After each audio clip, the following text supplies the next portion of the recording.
Pasiteri Eric Murundi baramuzi cyane, bamuzi nk'umuntu yasaze mu kwizera, bamuzi nk'umuntu babona yuko ahubwo yabuze icerekezo, ariko banzi mu byo ntanga byose babimbonamo pe.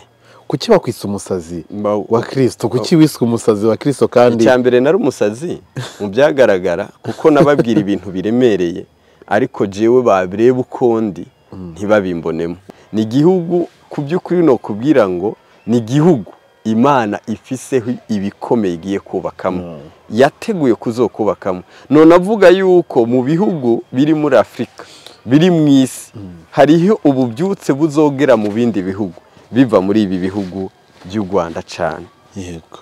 Ariko Satani yarahaje cyane, kandi ntiyohera ahandi fisi n'ahahera, na cyane cyane mu bavuga izina ryayo, muvuga izina ry'Imana. Rero utaragwamo rero novuga yuko yoba amaso, akaba amaso, agasenga, agahagarara, ukubavuga yuko icyo nzi novuga. Urabona amatorero ko yafunzwe nka yose, ni menshi yafunzwe, ariko ntabwo umuntu akorera Imana ari ku musozi w'Imana, ntabwo bigeze bafunga ubutumwa bwiza.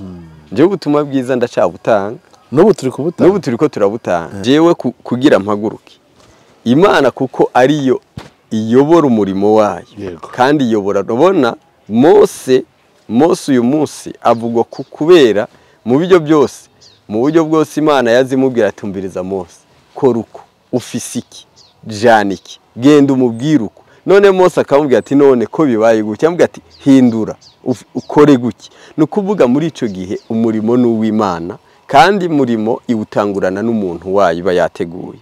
Jewe kuje hano rero Imana yarantegetse imbwira ngo rero ja mu Bugesera. Mu Bugesera ntaho nzi, ntaho nigeze mba, nta n'uwo mfiseyo.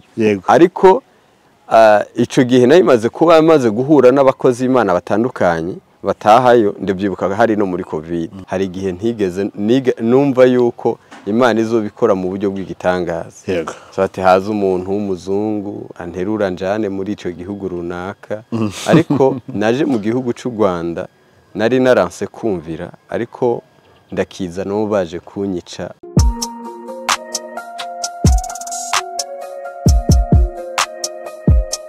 Impanuro TV, ishakiro ry'amakuru yizewe.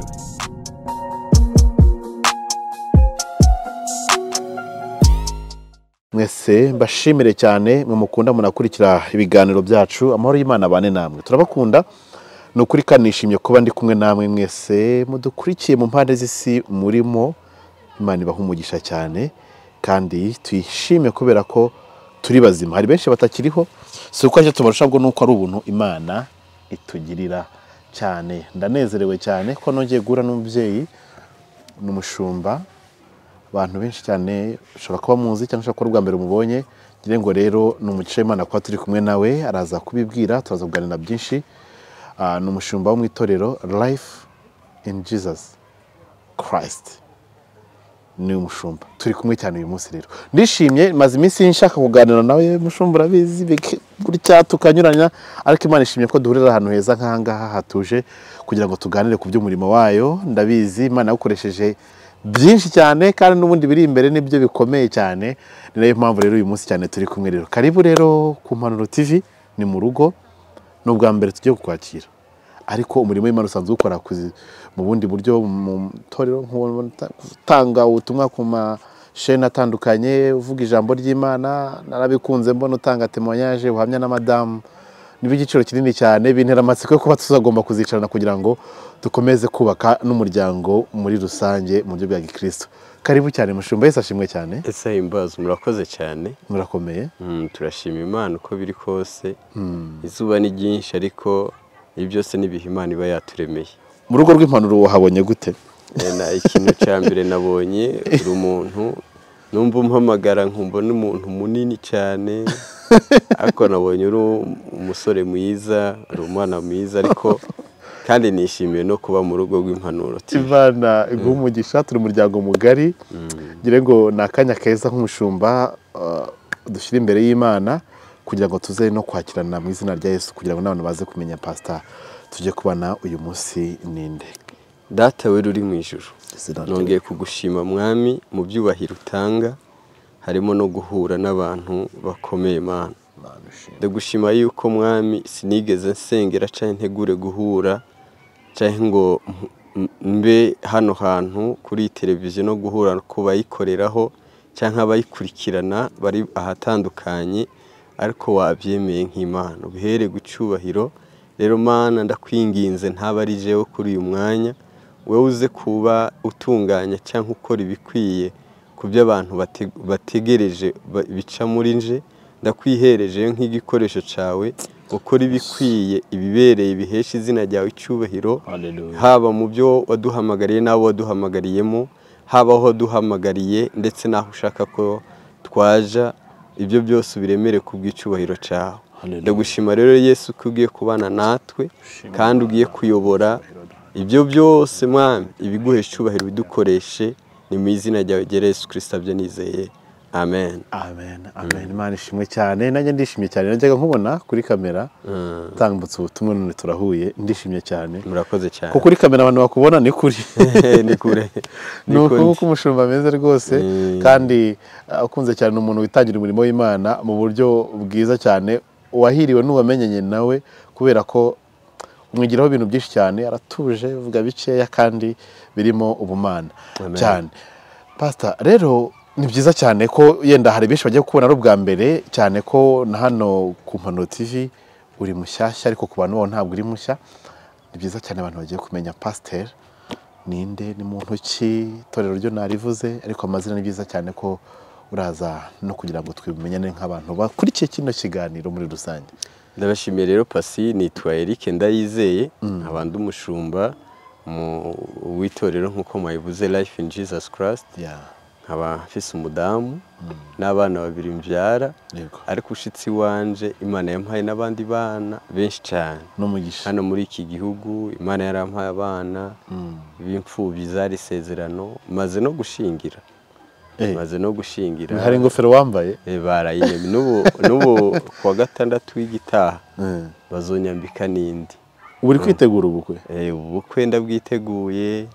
Bazoza kunkwera bongere banyambike n'indi. Ni itariki 23 muri uku kwezi ndaza kwambara inkofero zibiri. Rumbi ibyo ari n'amasezerano Yesu yari yarabimbwiye. Ugiye kuba umusaza ukiri umusore. Mbo Yesu yari yarabikoze. Umuntu hari ikintu twaza twumva kera bavuga ngo wamaze iki. Rero umuntu hari ibintu usaza ariko ukajya mu byo wakoreye mu busore bwawe. Yego. Rero jewe mu busore bwanje ndikunda Imana hari ibyo yateguye kunkoresha bizotuma nicara nambara izo nkofero mu busaza kandi ntanguye kuyifata nkiri muto. Yego. Ndabishima Imana. Haba ntuye mu Bugesera niyo mba. Ni mu muji mu Nyamata, nkorera Imwogo. Ncyanke kuri Juru, ni hafi y'ikibuga c'indege aho bari ko barubaka ikibuga c'indege. Harana ariko uraharambye? Ndaharambye cyane. Hari ahantu uraharambye cyane kuko nkurikije igihe nz'amateka yawe na hariya hantu. Nakiri byo byose Imana ishobora kuba kujyanye impamvu turaza kubigeraho yenda muri makeya, ariko nk'abantu badukurikiye shobora kwibaza se ko numva avuga ikirundi ni umurundi bimeze bite ubundi Pastor ku muntu yenda udukurikiye aka kanya ari kwibaza icyo kintu? Jewe mvuka i Burundi, ndi n'umurundi, ndacafise papa na mama baracariho. Bari bi Burundi? Ariko ndi mu Rwanda kubera isezerano ry'Imana n'ubugombe canke ubushake bw'Imana. Abo mu Kamenge, abo mu Kamenge, abo mu ngo tuduze ibiganza dushima Imana, no kuri Imana niyo kubahwa. N'abarundi ubundi turabavandimwe kwanza cyane. Ubundi sinzi impamvu bino bintu bijya bibaho. Ubundi twagombye kuba abarundi n'u Rwanda, twagombye kuba ibihugu bibiri bitandukanye ariko bitagira umupaka. Bari ibihugu donc ugeze nk'Iburayi nibwo ubibona. Bari ujya muri Schengen nta bya bintu byo ku mipaka ngo abantu bagira gute hoya. Umupaka ujya kubona ukabona kantu kangana gutya uratambutse. Harawuje nta muntu kubaza ngo visa, ngo namuntu kubaza ngo iki, ngo ateyemo amakashereka da. Ibyo ngo ubundi ngo twagombye kuba tuba ariko yenda uko tugenda dushaka gusenga Imana izagenda ibyugurura cyane. Ndishimye cyane. Wageze mu Rwanda ryari mushumba? Nageze mu Rwanda nta nubwo nari ndahazi, narahumva. Nageze mu Rwanda 2018. mu kwa gatanu itariki imwe y'ukwa gatanu niho nagera mu Rwanda. Abarundi benshi nzi ko bageze za 2015. Urumva aho niho bitandukaniye. Benshi niho baje cyane, baraza abandi bageza Uganda, abandi bageza Kenya, abandi bageza Tanzania, n'abandi bajya mu bindi bihugu bitandukanye aho Imana yagiye iberekeza. Nagize ngo nawe waje muri icyo gihe, byanga byemera urumva ko uri gusatira imyaka 10 mu Rwanda. Yego. Uri kubiraho igihe gitoya cyane.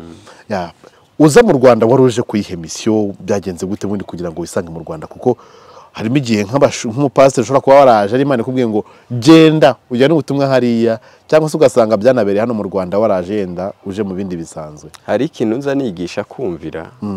Jewe hari igihe Imana yambwiye ibintu byinshi izo nkoresha no kwintegura, ariko hari igihe ntigeze numva yuko Imana izobikora mu buryo bw'igitangaza. Yego. Ati haza umuntu w'umuzungu anterura njane muri ico gihugu runaka, ariko naje mu gihugu cy'u Rwanda nari naranse kumvira, ariko ndakiza no baje kunyica nza mpunze ntazi iyo mission, ariko nari mfise ibyo yavuze.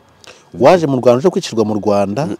Naje mpunze urupfu i Burundi, atari uko nakoze ibicaye nari mu bindi, ariko wari umugambi w'Imana. Kumwe ko novuga nko kwa Yona yarafise ubutumwa, Imana ikagira aho imutumye, ariko ikagira naho ashaka kuja. Byininiwe na Yona nibirebire.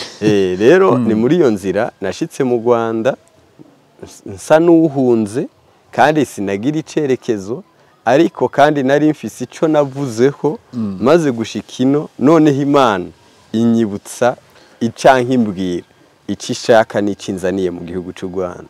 Uravye muri ico gihe sinahabaye nk'impunzi, ahubwo nahabaye nk'ubabaye cyane muri iki gihugu, arenze impunzi, arenze umunyarwanda, ahubwo atariho. Donc winjiriye he? Winjire ku Kanyaru? Ninjiriye ku mupaka bita Ruhwa, aho uca ushije nk'Icyangugu. Yego. Ntago byari byo.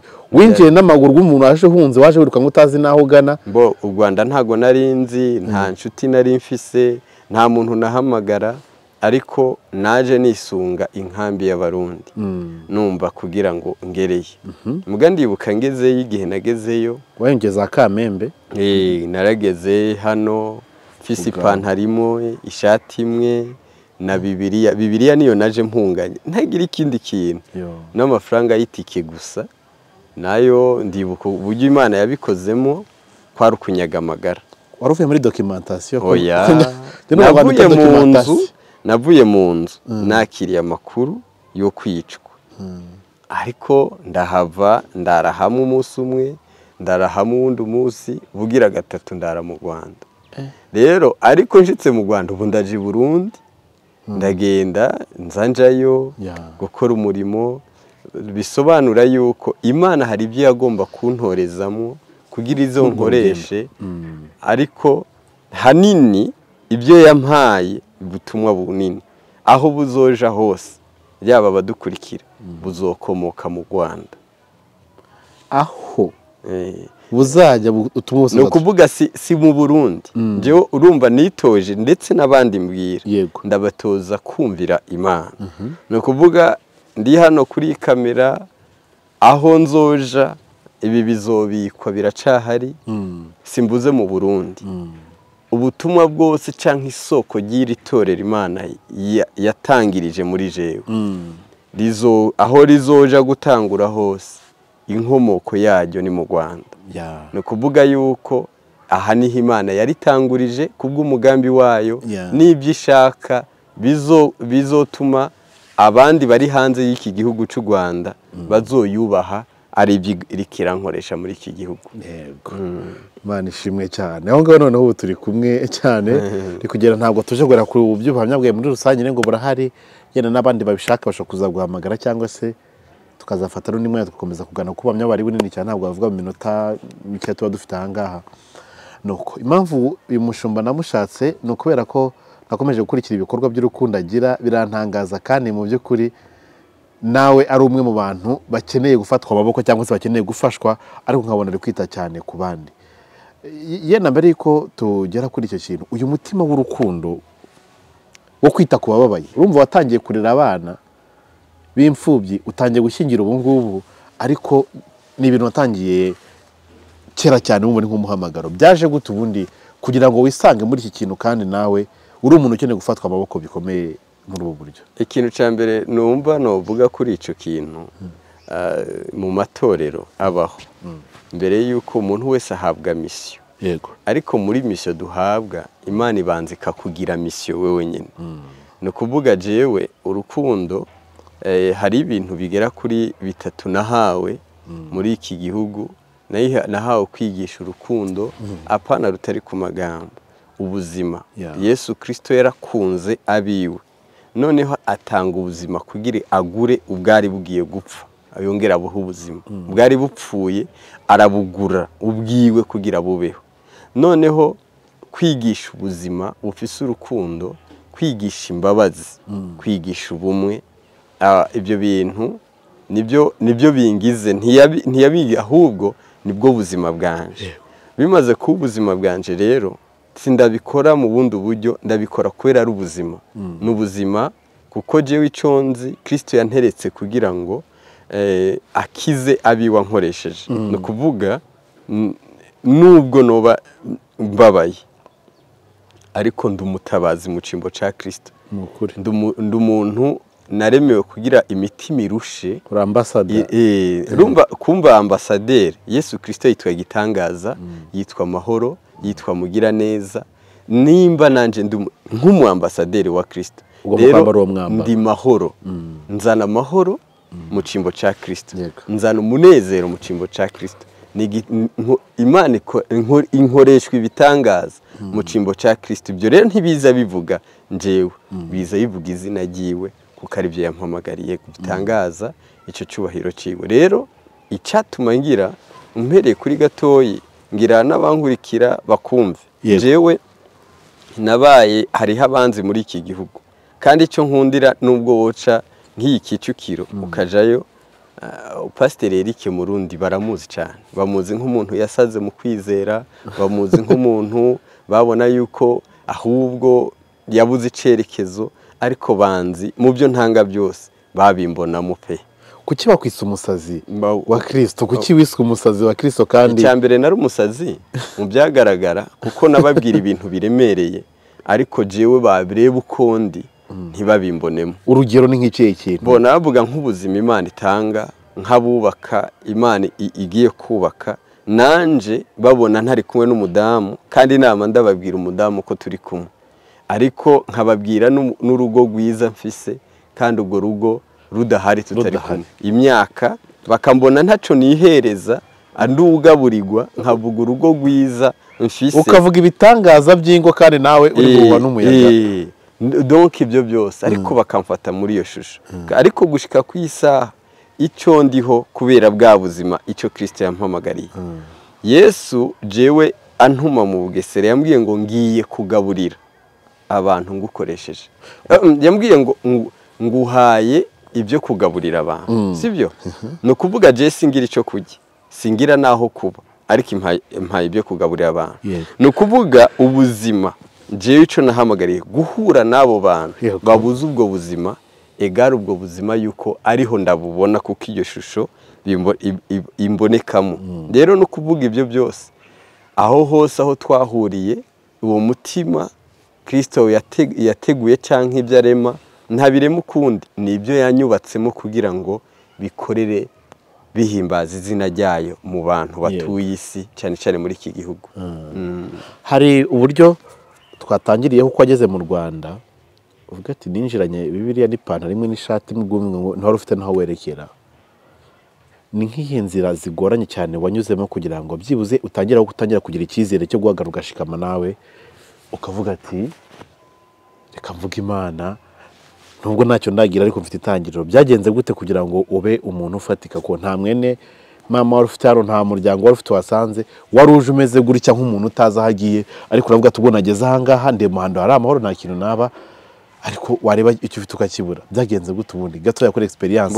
Ikintu cya mbere nobwira n'abantu bose, ikintu cya mbere nuko twovuga kumwe tuvuga Imana, twokwemera yuko Imana mu mabara yose Imana ishobora byose naweza yote. Noneho kuba ishoboye byose rero icyambere nuko tuyemerera mu byo duhamagariyemo. Yego. Hariho akantu nza mbwira abantu, ni madame akunze kukabwira ngo niba umuntu agiye ku mupfumu, sibyo? Yego. Umupfumu akaba yomuha umuti, akamubwira ati rero namabwiriza nguhaye, uwo muti kugira ugere kuri iki gisubizo c'ibintu uje kunsaba, uwo muti uzowutwara gutyo, uzowugira gutyo, uzowugira gutya, kandi ukabitwara nk'irigi kugira ntirimeneke. Isezerano noneho rero kuvuga ngo ibyo bintu bibaho nuko umuntu yemerera Imana, noneho akayizera. Wamara kuyizera ukayizera nka kwa kundi wa muntu atwara muri bya bindi agiyemo byo mu bapfumu, ukayemerera nk'Imana nayo mu buryo bwose uyemereyemo igutwayemo, idahemuka, itibagira, itibuguruza, ibyibuzi bisohoza nubwo bubabara, irinda umutima. Rero experience cyane uvuga abantu bose baturiye isi, ubuzima bwo mu isi buzokwama bukakaye, ibibazo byo mu isi bizokwamaho, ariko amahoro ku muntu azogeraho atangwa n'Imana. Icyambere nuko ayemerera, icya kabiri nuko ayizera.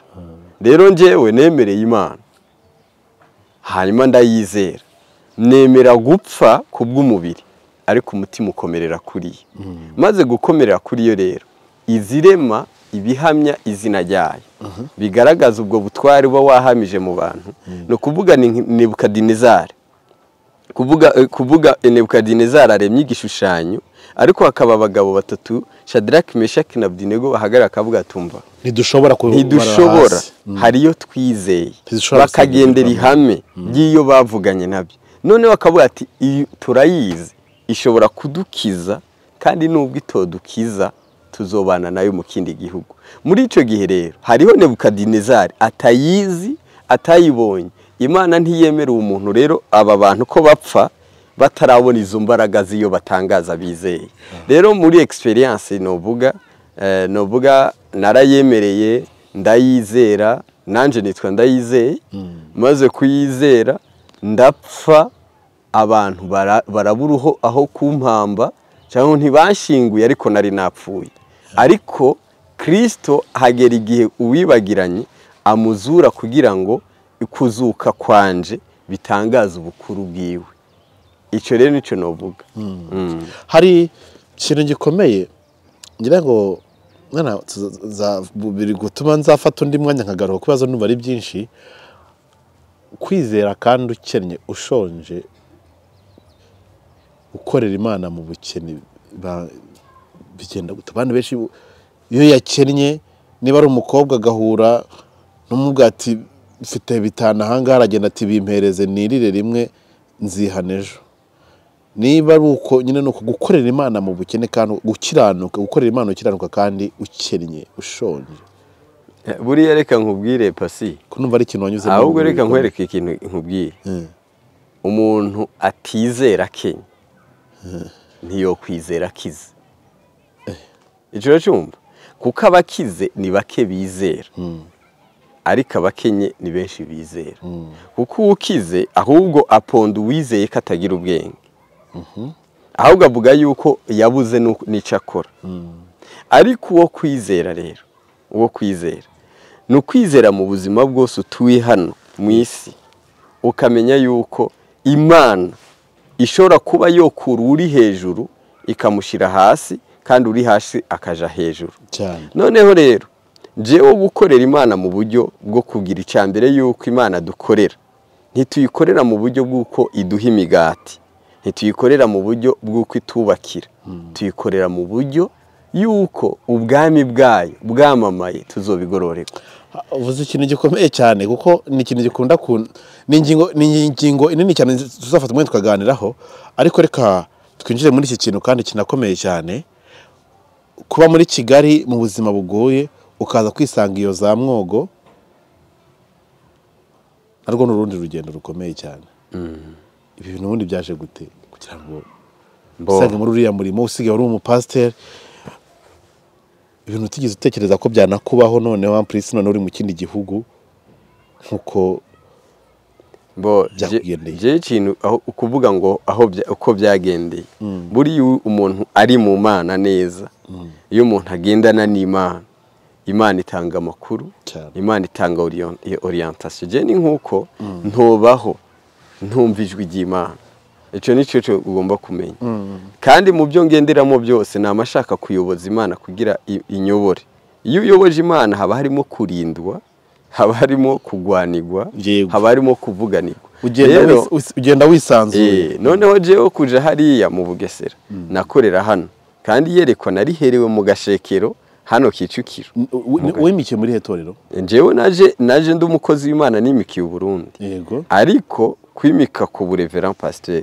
nabiherewe ino mu Rwanda imwogo yego noneho reka mvuge muri iki kintu no kuvuga yuko jewe kugira mpaguruke Imana kuko ariyo iyobora umurimo wayo kandi iyobora robona Mose uyu munsi avugwa kubera mu buryo bwose Imana yazimubwira atumbiriza Mose koruko ufisiki janiki genda umubwiruko none Mose akamubwira ati none ko bibaye gutya amubwira ati hindura ukore guki no kuvuga muri ico gihe umurimo n'uw'Imana kandi murimo iwutangurana n'umuntu wayo bayateguye je kuja hano rero Imana yarantegetse imbwira ngo rero ja mu Bugesera ntaho nzi naho nigeze mba nta nuwo mfiseyo ariko ico gihe nayimaze kuba amaze guhura n'abakozi b'Imana batandukanye batahayo ndebyibuka hari no muri covid hari n'abantu nagishije inama terega Imana yambwiye nje mu Bugesera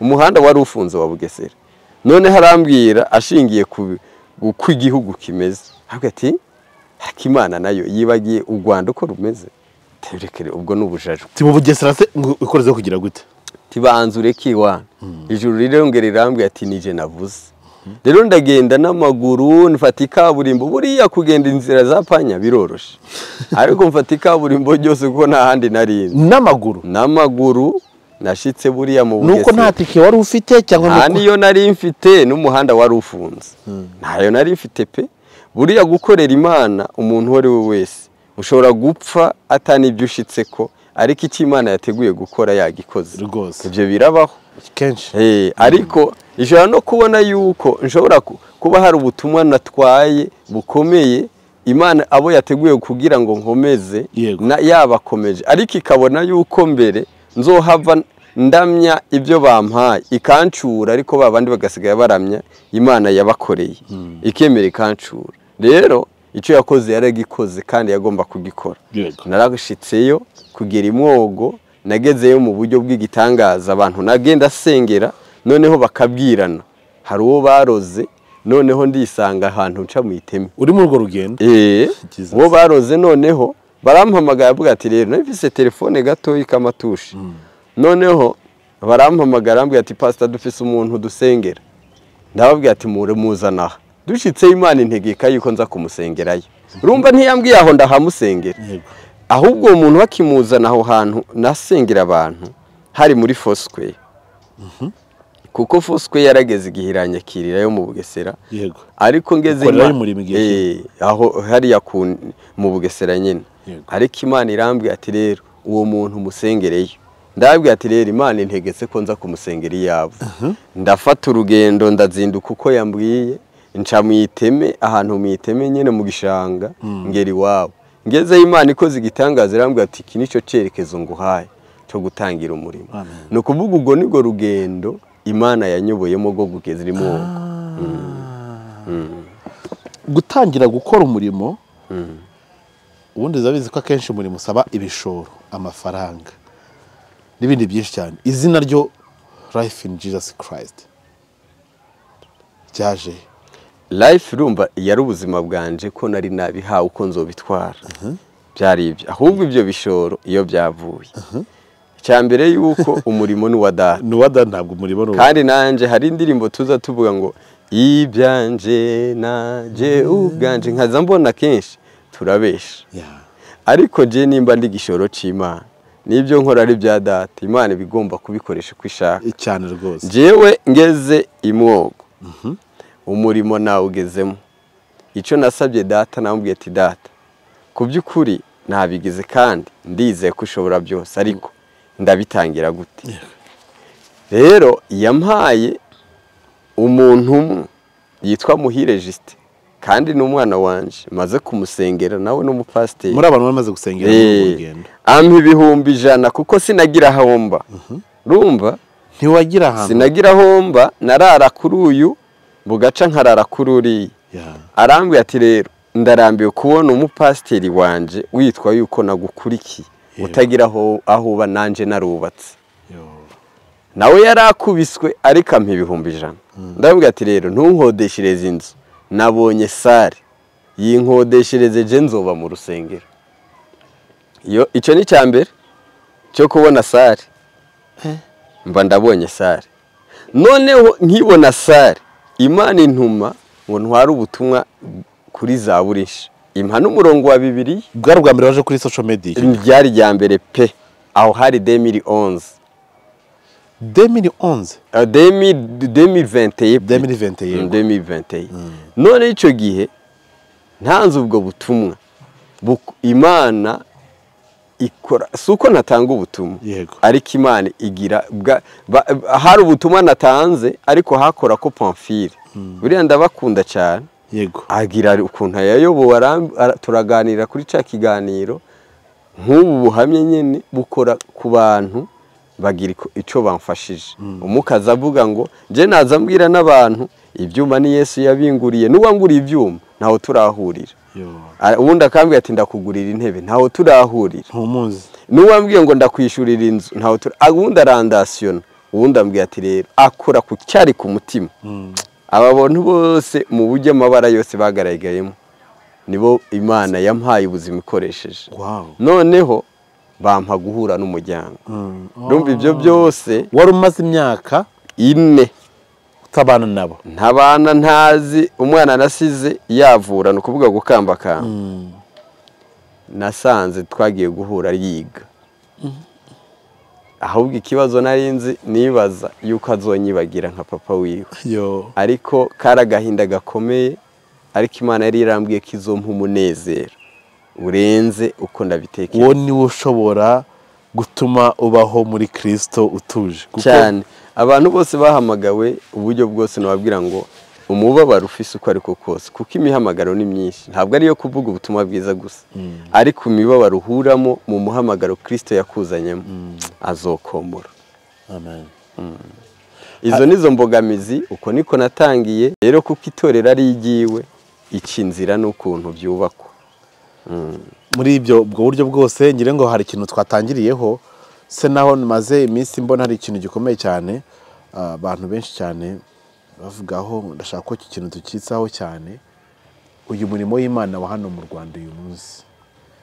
Iyo urebye kuri social media ukareba umuhamagaro icyo usukwa amavuta, icyo usezerano usukwa amavuta mu kurira no kuragira intama za Kristo, mu kuzibwiriza ubutumwa bwiza, mu kuzihuza na Kristo, Kristo nakazihuza n'Imana. Buriya twebwe turabahuza na Kristo, nazagira umuntu n'uyu n'umwe kuyobya, kubera ko umuhuza w'Imana n'abantu ni Yesu wenyine. Nayo mpamvu rero abashumba bahari twiza tukitwa ba Kristo, kugira ngo dukore ibyo Kristo ashaka, noneho natwe tugirirwe neza duhuza na Data. Uyu murimo w'Imana wo mu Rwanda uyu munsi sigabona abashumba abapasiteri gusubiranamo n'abakristo hagati yabo, ibiki gufatirwa mu biteye isoni n'ibindi byinshi cyane, buri muntu wese akakanya yaterwa guhangayika nabyo. Uyu urebye uyu mujyo w'uyu munsi uhari, ibi bintu bibona gute pastor? Yenda kugira ngo n'abantu bumve aho aka kanya uri kubona isi ihagaze ku bijyanye n'ibihari uyu munsi. Icyo novuga kuri iki cyambere nuko turi mu bihe bya nyuma. Turi mu bihe bya nyuma pe, kandi ibihe aho abantu bazokwihakana n'icyo bizeye, bihakane n'icyo bahamije bigeze kuvuga. Kandi kwihakana iyo tuvuze ngo antikriste, hariho abategereje 666 ko nk'ikimenyetso, ariko 666 itegura mu bitekerezo bw'ubuhakanyi, mu kuvuga ngo natanguye mpamya Imana ariko ndangije mu bikorwa by'ibiterasoni. No kuvuga yuko no muri kwa guhamya Imana imbaraga nakoresheje mu guhamya je naraziyambuye, ariko kandi biranacashoboka uwo murimo wose ko tuwukora kuko twegereye Imana dushobozwa nayo. Iyo twiyambuye uwo mwambaro wo gukoreshwa ibyo Imana yaduteguriye, dukora ibiteye isoni, nacyo gituma tuvogerwa, tugahagaragwa ko, tugafatwaho amajambo, bakatujana kuri social media, bakatuvaho. No kuvuga icyo onye nuko tuba twariyambuye uwo mwambaro wo gukorera Imana. Ikindi nacyo, umuntu yatumwe n'Imana by'ukuri, uretse uwatumwe n'abantu canke n'ibintu. Iyo mvuze gutumwa n'abantu, icyo nzi guhera kuri uyu mwanya twicaranye, turicaranye kuri iyi saha, ushobora kuba wampamagaye ariko jewe ni igitangaza kuko sinzovuga ngo ntiwompamagara ngo ugire ibindi byumbaza, wumbaza ibyerekeye ibyo natumwe, kuko natumwe ku bantu kubabwira iby'ubutumwa bwiza. Ni ukuvuga ibindi nabyo jewe hejuru y'ibindi biri mu isi, nzi yuko bizotungana bikaba byiza ku mitima Imana izo yarashoboje gutunganya. Iyo mitima yatunganye rero izoza yubake byiza kuko izoba hagaze neza, ihagaze mwanya mu byo nahawe. Rero ibyo byose rero byatewe novuga yuko ari gihe cyanyuma, aho abantu bose bagiye mu bintu bipfuye. Umuntu nawe ashaka kuba nk'uko abandi bameze, ubundi nawe agaca ashaka kugera ku ibindi nabyo akabona ko byatinze, ariko kunyugwa no kuba mu Mana tunyuzwe, tukumva yuko igihe tugezemo yuko Imana idatererana nabaye, nibyo bitumye abantu benshi biyambura uwo mwambaro. Rero aha muri iki gihugu ni igihugu c'Imana, ni igihugu ku by'ukuri no kubwira ngo ni igihugu Imana ifiseho ibikomeye igiye kubakamo, yateguye kuzokubakamo. None avuga yuko mu bihugu biri muri Afrika, biri mu isi, hariho ububyutse buzogera mu bindi bihugu biva muri ibi bihugu by'u Rwanda cyane. Ariko Satani yarahaje cyane, kandi ntiyohera ahandi sinahahera, na cyane mu bavuga izina ryayo, muvuga izina ry'Imana. Rero utaragwamo rero novuga yuko yoba amaso, akaba amaso, agasenga, agahagarara, ukubavuga yuko icyo nzi novuga. Urabona amatorero ko yafunzwe nka yose, ni menshi yafunzwe, ariko ntabwo umuntu akorera Imana ari ku musozi w'Imana, ntabwo bigeze bafunga ubutumwa bwiza. Njye ubutumwa bwiza ndacyabutanga, n'ubu turi ko turabutanga. Ndagera ahantu n'umumotari ngiye gutega, ndamubwira ubutumwa bwiza, ndamubwira Yesu, kandi ananyemereye. Iyo tugera ndamubwira ati nshaka kugusengera. Ubutumwa bwiza rero ntibufungwa mu muntu, ariko Satani atera umuntu yahawe gutanga ubutumwa bwiza. Ibyo rero iyo atewe antatsinde, azana ibiteye isoni, kuko wobona umuntu atizeye, ariko umuntu yizeye akaba muri ibi by'Imana, aza akora ibiteye isoni birenze iby'abapagani. Kuko noneho ni nk'umuntu, njyewe naranyoye ku nzoga. Uzi umuntu yakuriye mu gakiza atigeze anywa ku nzoga, iyo yibeshye agasomaho rimwe, iyo asomyeho rero aza yumva umenga hari ibyo yataye, ahubwo banamubeshe, akora ibiteye isoni ararayo. Ntacyo mvuze ntiteranye. Nuko ubuzima tubamo iyo butarimo gusenga no gusoma ijambo ry'Imana, byose biba byapfuye. Kuko ushobora kuba usenga ariko udasoma ijambo ry'Imana, ubundi biruzuzanya. Niba usenga, soma n'ijambo ry'Imana kugira ngo ugire umurongo w'ibyo usengeramo. Kuko niba usenga udasoma ijambo ry'Imana, akenshi uzasanga usenga ibintu bidasobanutse, kubera ko ntusengera mu ijambo. Kuko niba ushaka kuganira n'Imana, ushaka kumenya Imana ivuga, ni mu ijambo, nk'uko byose tubibwirizwa kandi tunategekwa kubikurikiza cyane. Reka tuvuge iki kintu uvuze ku kintu cyitwa gufungira insengero, ngire ngo nawe murafunze. Yego. Ubayeho gute uyu munsi n'umuryango no kurera za mfubyi n'ibyo byose mu gihe itorero ritarimo rirakora? Kuko tuzi ko mutungwa n'iki? Tubaho iby'umwuka n'abaduhe by'umubiri, ni ibyo ngibyo nyine bizatuma uyu munsi ushobora kwambara ishati, ushobora gutega moto, cyangwa se ushobora kugira n'ibikorwa byiza nk'ibyo runaka ukomeza gukora, kuko nta yindi mirimo ntekereza ufite muri kino gihugu cy'u Rwanda. Icyo nohera ko cya mbere, yantunze urusengero rutarafunguka, yantunze kubera iki? Yego. Yantunze kubera icyo yahamagariye kubaka. Ni ukuvuga aho urusengero rwafunguriye, mbega jewe ndiki nduwo kugira ngo rumpeshe ubuzima cyangwa Kristo yaje kuruhesha ubuzima nkoresheje. Icyo ni jewe kuko uwo ni je ndiko ndivuga.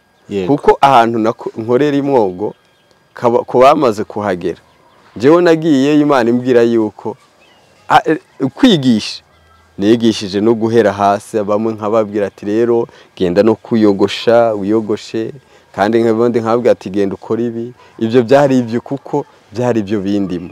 Rero kuvuga ngo arahagaze afise uburyo Kristo yamuhagaritsemo ankoresheje. Rero izo mbaraga rero izatangije, kuko nakubwiye ngo sinatangije ngo ni gishoro canje.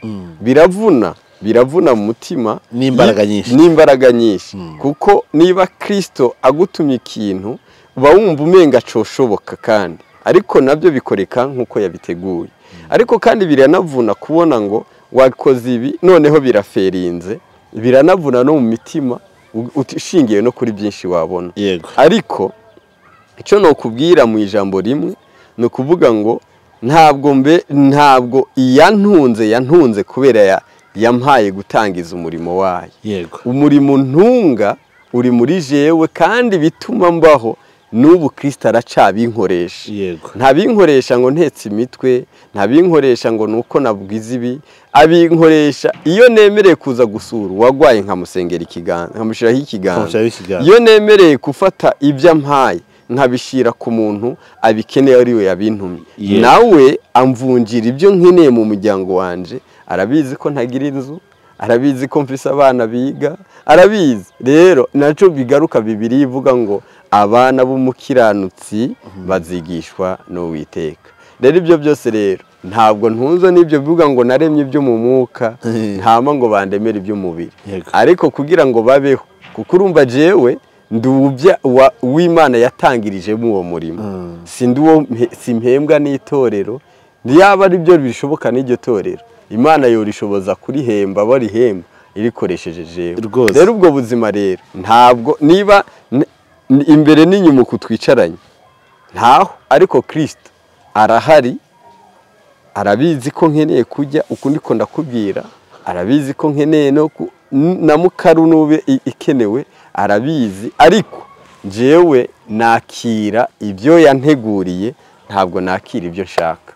Ibyo nshaka ntabyo mbona, ariko ibyo Kristo abona ko binkwiriye arabimpa. Hari iyo nashaka yenda sinshaka kuza gufata umwanya munini, ndabizi igihe kirimo kirirukanka, ahubwo nashaka tugore kuri iki kintu. Hari ibikorwa itorero ryari rifite, hari imishinga, hari cyane cyane ngira ngo wowe wubakiye kugufasha imfubyi n'abababaye n'indushyi n'abo baremerewe n'abapfakazi, abo bose Kristo yatubwiye kwitaho no kureberera. Uyu munsi bikora gute, kandi uri kubitegura gute, guteganya iki? Hari icyo utekereza wumva yenda byibuze kugira n'umuntu udukurikiye aze kumenya ese pastor namugira inama gute, namwubaka gute? Kuko hari inshuti ufite nyinshi guhera 2021 guhera na mbere yaho bakuzi mu murimo w'Imana, kandi utarigeze utezuka cyangwa se ngo urebe ku ruhande. Ikintu cyo mbere cyo no kubwira ibyo bintu n'ubuntu bw'Imana. N'ubuntu bw'Imana buza buba ku muntu wayo, ariko ishingiye ku mutima. Kutwicaranye hano kuri iyi kamera, Imana iraza umutima wa Pasi cyane, kandi nubwo wogira umutima wawe kandi nawe uriyizi imigambi yawe uteganya. Ariko rero nanje izi umutima wanje icyo ngambiriye. Rero icyo ngambiriye niba kirimo guhimbaza izina ryayo, ntabwo yemera yuko izina ryayo ibyo tumarihimbagwa canke umunezero wayo ugaragara mu baye wofuko. Naco gituma ashobora guhura, tugahura nawe canke nkagahura n'uwundi, nkumva ngiri ubuntu ukampesha umugisha ntigeze ndabitegura. Ariko uwo mugisha mba mpeshejwe no kugira ngo data babandi bariko baramusaba kugira bakomeze guhimbaza iryo zina, agira ico bakorera nkoresheje mu buryo. Rero novuga nta uhoraho uwo muntu abimpa, nta n'uvuga ngo ndahamagara kugira ngo abimfashe. Ariko Yesu afise abategeka duhura, twahura iyo favere nkayigira kuri bo. Nababwiye ati ndumva afise igikorwa cyo gukora muri ubu buryo, nkumva arambwiye ati ico gikorwa ndumva no kigufashamo, akakimfashamo muri ubwo buryo. Hari abantu muri iki gihugu bazi gukorera Imana pe, hari abantu hanze y'iki gihugu bitoranije mu buzima bwabo bumva yuko bokorera Imana.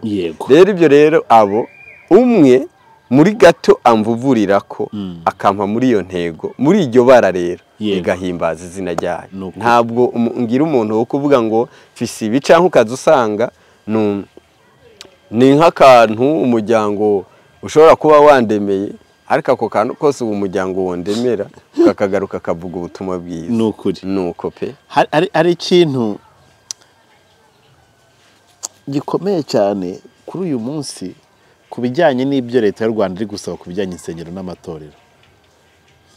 Hari icyizere cy'uko Life in Jesus Christ izongera kubaho cyangwa kuva nyine bafunze nuko? Reka nkubwire nkiriho ukiriho Life in Jesus Christ irakomeye. Amen. Icyo ni cyambere. Kandi nubwo nopfa Life in Jesus Christ hariho abana bazoyisigarana. Amen. Bazosigara barayubaka kuko ubwo buzima Kristo yarabuteguye. Nukuri. Ariko no kubwira yuko ntizokwigera ifungwa, ntiyigeze ifungwa, yarahagaritswe mu buryo itujuje imiryango yabaye ifunzwe. Kubera itujuje ibisabwa. Ariko leta y'u Rwanda irakeneye yuko Life yugira inyubako nzima ishitse, igira ikibanza cyagutse. Ibyo leta y'u Rwanda nibyo isaba, kandi ni byiza kuko n'amazu dusengera canke twifuza kubamo ni meza, n'inzu z'Imana zikwiye kubuko. Rero ibyo ndabishimira leta y'u Rwanda. Mugabe ico no kubwira, haba muri ibyo bintu byose nta na kimwe mfise, nta butaka mfise, nta nubwo ndubaka, ariko ushitse ni wanje mfise igishushanyo mbonera kiri mu nzi wanje aho Yesu antijije kuba ndi. Nashizeho nsengeraho mvuga ngo ngiye kubaka. Rero sinzi uw'Imana igiye kumpa nk'amaboko kuko ni intebe. Sinakubwiye ko atarije naziguze, ibyuma sije nabiguze, ariko nzi yuko ari uw'Imana yanteguye. Nasare se wayikodesheje? Oya, sare n'ubu iracakodesha, sinigeze ndayirekura. Sinigeze ndayirekura n'ubu pe. Amafaranga ava he? Ahubwo amafaranga ahava aha yishuwe ubwa mbere ndayishuwe ko ntagira butike ngo nze gukurayo, ahubwo mu Banyarwanda nabanye nabo, mu Banyarwanda twasenganye, mu Barundi twagendanye, mwatangiranye umurimo. Hariho abantu bashobora kuvuga ati rero ndumva sunitse kugura kawunga, nkakugura kawunga, muri iyo kawunga ishobora kubamo iyo kwishura urusengero. Ndagendayo ndi umwe, nkagendayo kandi twavuye n'umuntu akaza gukubura, nkicara ahantu kandi nkama mvuga ngo ndacagutegereje. Jesi mvuga ngo ni mu cyaro Imwogo, abenshi bavuga bamaze kwagira ati ariko wewe ahantu watumino ariko Imana kuko itagukoresheje mu mujyi, ariko nabwo hano mu cyaro ni naho hazoba icyicaro gikuru cy'itorero. Rero aho hantu rero ndacahasengera, ndacahategereje ibyo Imana igiye gukora, kandi nizera yuko hari ibyo Imana igiye gukora. Ndabyizera. Rero Life warumbajije ntizokwigera ifunga, ntizonahagarara, nubwo nonapfa harabakomeza Life kuko ubuzima nabahaye Kristo yabahaye nkoresheje baracabukomeye ko, kandi muri bake narimaze kugeraho muri iyi myaka mike.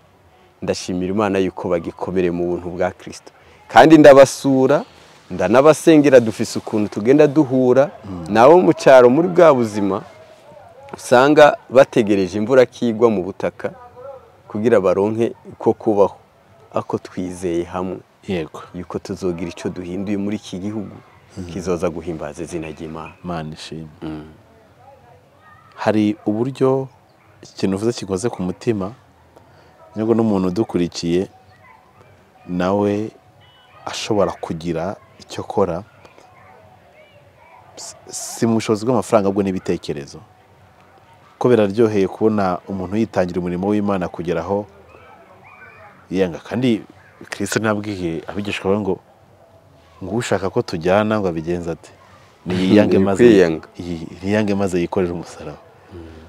Naho wowe Imana iraguhesha umugisha wa miliyoni, ntutekereza no ku cya 10, ntugende na mu rusengero, ariko ugire n'abakene cyangwa se baba bayufasha, cyangwa se ugire donc ibishyira ku murimo w'Imana ariko aho ngaho ari kugira gutya uyu mupapa ni inyigisho nziza cyane y'intumwa y'Imana ubu ni mwakwiye kwitwa ba apotre buriya pasi n'abakwiye kuba witwa apotre iyo tugeze kuri ico hari gihemba numva ibindemereye byinshi kuvuga ngo umurimo w'Imana urabona umuntu yahamagawe n'Imana ubona nk'izi social media twicaye abenshi n'isengero bivanye n'ibibazo bihari yego barabyirekeye bigumira kuri ibi gusa sibyo yego ni nabyiza ariko iconzi social media no ikorera ko ariko ico ntoshora kurekura kandi gituma ntasinzira n'ubuzima bwa benshi Kristo yambwiye yuko azotanga ankoresheje ubwo buzima rero iyo njyamye nkibuka yuko ntariko ndabutanga mbona bapfuye kandi nkabona ko mfise urubanza sinzavuga iki imbere y'Imana nkabona ko mfise urubanza ico rero ico cyonyine nico cyotuma kituma kinkomeza iyo umuntu umwe wenyine mbona yuko namubwiye kandi ku munsi urabona ku munsi madamu n'abana banje bazi yuko nkora avyumva ariko kandi nafise n'akazi kwama nsura abagwayi igihe cyose nsura abakristo nsura abantu ndabasura nama ngenda kandi ico no kubwira ku by'ukuri ndabayeho simbayeho nk'uko abantu bafise ishusho babonyemo abakozi b'Imana bakomeye ariko mbayeho mu ishusho y'Imana iteguye kumbaho ariko inyota nikindaje ntasinzira ico tuma ntasinzira nuko Kristo yambwiye ngo hari ubuzima nzotanga mu bantu banje hari imitima myinshi mu isi izokira nkukoresheje yego kugira ibyo byose bizohimbaza izina ryayo ibyo rero iyo byicaye ku mukozi w'Imana n'uwari wese dusangiye umurimo nashobora gusinzira ibyo bintu bitarakoreka kuko umutima urakubita vuga ngo bapfuye kuko ntariko ndabikora kandi ubutumwa bwiza babukurikirana bose haba mu social media babwakire babwizera kuko Kristo niho ubuzima butangira Imana igumugisha cyane kuri izo nyigisho yabose babyumva ko turi kubyumva nyine ngo mu gitondo twabyuka twakoze ibitangaza muri iyi si yabaye nshya ariko ni nayo mpamvu duhora dukora ibi biganiro bya buri munsi mushumba yenda mbere ko dusoza iki kiganiro ku bantu bagikurikiye nino minsi tugezemo n'ikibundi nk'ukabura ari kubwira itorero yenda binajyanye nuko yenda amagize n'amahirwe nkakubona gutya ko hari igihe ufite ibintu byinshi Imana ikubwira ariko nk'uko twakubona twakwiganirira no gutya ariko kabyiza ati ibi bihe tugezemo nuko niba ari message ntoya watanga mbere ko dusoza Bibiliya mu byakoze ntumwa igice cya 15 Acts umurongo wa 16 haravuga ngo hanyuma y'ibyo nzogira nubaka inzu ya Dawidi yari yaraguye ndayisane n'ahasenyutse nongere ndayihagarika amen ndiko ndabwira abari mu Rwanda yuko Imana itorero rya Kristo yego rigiye guhagarara mu buryo batari bazi nukuri hari abakozi b'Imana basa n'abatagaragara ariko Imana iri kirategura mu ibanga nukuri igiye gushira ahubwo igiye kubaka kandi izotuma n'amavi ya hano bavuga ngo hari Imana hari abakozi b'Imana hari n'abandi bitwa ko bari bagaragara ariko uno munsi batazongera kwibukwa ukundi bazoza bavuga ngo harabaye ariko hanyuma y'ibi bihe turiko turacamo ico kubwira ishusho y'itorero rya Kristo rigiye kugaragara muri iki gihugu ico kubwira ububyutse bugiye kuza ahubwo ndanabuvuge buhereye mu karere ka Bugesera akarere ka Bugesera kuko kigakunda kugarukaho n'abahanuzi cyane reka noneho ndabivuge rivuge yuko bugiye kubaho bikomeye cyane ico kubwira ibintu Imana igiye gukora Imana igiye gukoresha abakozi b'Imana hari abakozi b'Imana hano bateguwe batazwi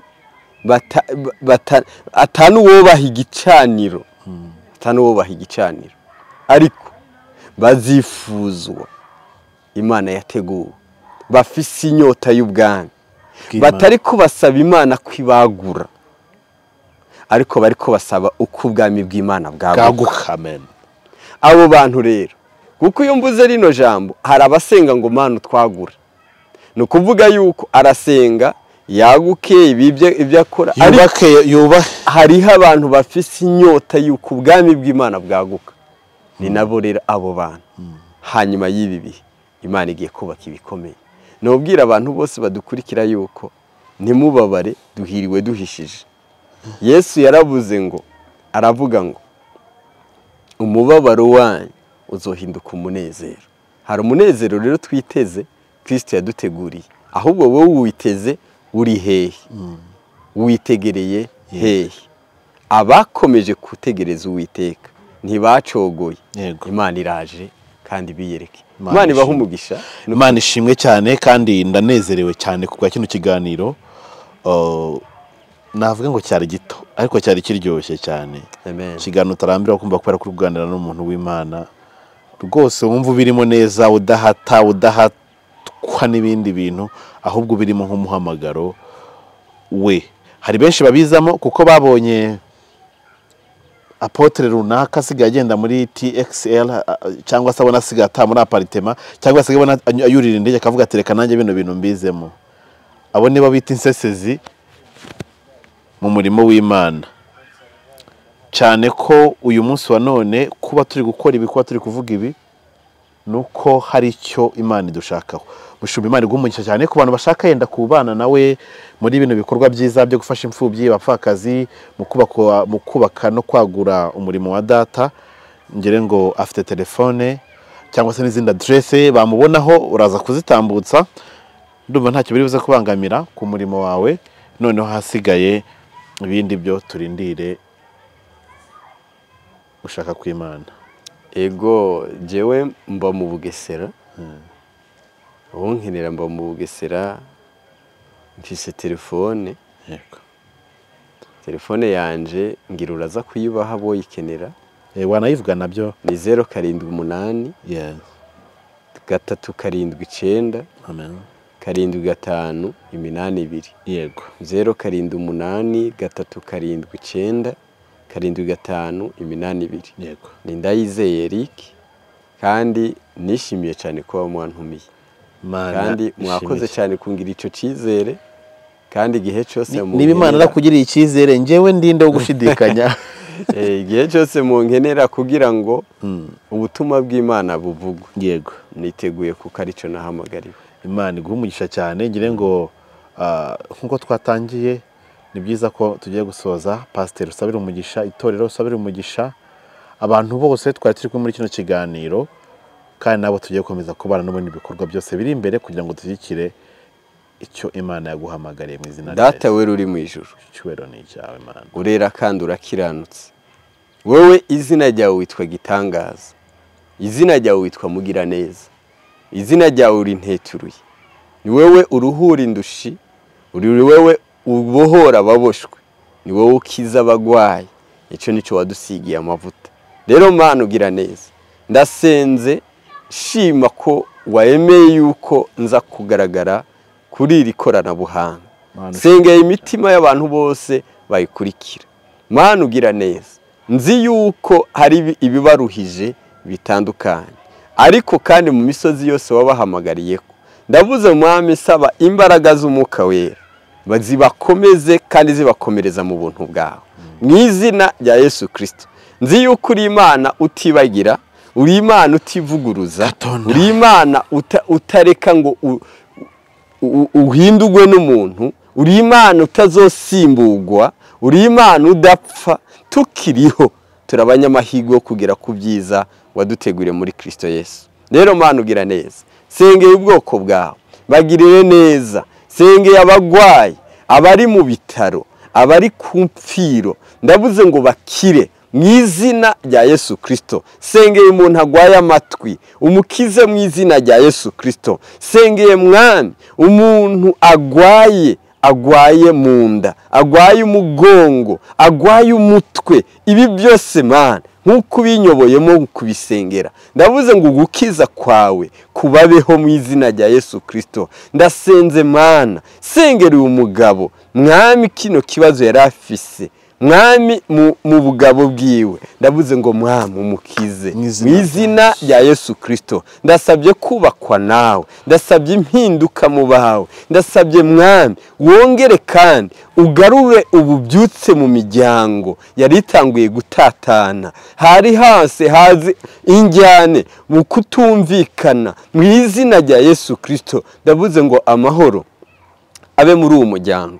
Nanse divorce ndabyase mu izina rya Yesu. Ndanse iyi divorce ndayanse, ndemye guca bugufi, ndemye kwemera icyaha, ndemye kumvirana, ndemye kwakirana mu izina rya Yesu Kristo, kuko Satani yararemye igutatana. Urakoze Yesu kubyumvise. Sabi umugisha bakurikiye televiziyo, bagirire neza abumva kino kiganiro, bakiri neza yawe, abari baguriko baragusaba mwami ibyo bagusaba ubyumve, ubibakorere mu izina rya Yesu Kristo Nazareti, wongere kandi wiheshe cyubahiro nk'Imana. Urakoze rero Mana, sabi umugisha mwami abakozi bo kuri televiziyo, bagiriye neza kandi yerekwa ryawe wabashizemo rikomeze kwaguka, kandi ibyo ukwiye gukiza abantu ukoresheje kuri iyi televiziyo ukomeze kubiba hamwe yerekwa nk'Imana yacu. Urakoze rero Mana, bagwire mwami byo imitwaro bo bafise ubasubize nk'Imana usubize imitwaro, wongere ubagire neza mu byo bagusaba, ndabisabye nizeye mu izina rya Yesu Kristo. Amen. Amen. Amen. Imana ibahe umugisha cyane abantu babanye natwe. Turabakunda cyane kandi tubifuriza ibyiza. Imana igumisha pastor na Imana igumisha waradukurikiye, kandi mukomeze mugire ibihe byiza cyane. Imana ibarinde baye.